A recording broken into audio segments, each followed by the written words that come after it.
বন্ধুরা, তোমরা বৈদ্যনাথ সাউন্ডের নাম তো অবশ্যই শুনেছো।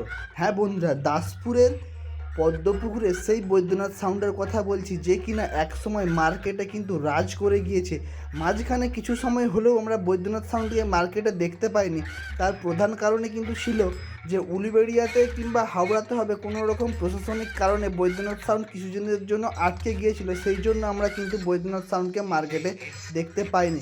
কিন্তু সেই বৈদ্যনাথ সাউন্ড কিন্তু আবার এই সিজনে মার্কেট কাঁপাতে আরম্ভ করেছে।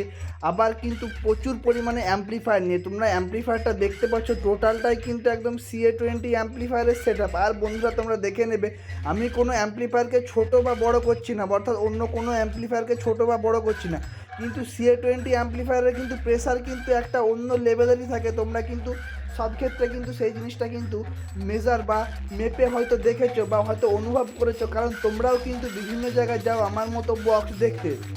সেই বৈদ্যনাথ সাউন্ড কিন্তু 6-এর বেস আর 6-এর টপ, অর্থাৎ বন্ধুরা যেখানে এখন সবাই 4-4-এর সেট আপ বাজাচ্ছে, বৈদ্যনাথ সাউন্ড কিন্তু 6-এর বেস 6-এর টপ বাজাচ্ছে, তাও 5খানা টপলি, আর সেই একদম নতুন লুক নিয়ে দেখতে পাচ্ছ। তো বন্ধুরা, এই জায়গায় ভিডিওটা তোমরা দেখছো, এটা কিন্তু ঝাংলার মদনমোহনপুরে বাজছিল। তোমাদেরকে দেখিয়েছি মদনমোহনপুরের বক্স কম্পিটিশন, যেখানে বৈদ্যনাথ সাউন্ড ছিল, জয় সাউন্ড ছিল এবং বাসুদেব সাউন্ড ছিল। যারা যারা ভিডিওটা দেখোনি অবশ্যই গিয়ে দেখতে পারো। আর আজকের ভিডিওতে তোমাদেরকে দেখাবো যে সিঙ্গেল ক্লিপ বৈদ্যনাথ সাউন্ড কেমন বাজছে। তো অনেক কথা তোমাদেরকে বললাম, ভালো লাগলে অবশ্যই একটা লাইক করে নেবে, ভিডিওটাকে অবশ্যই দেখে নাও বৈদ্যনাথ সাউন্ড কেমন বাজছে।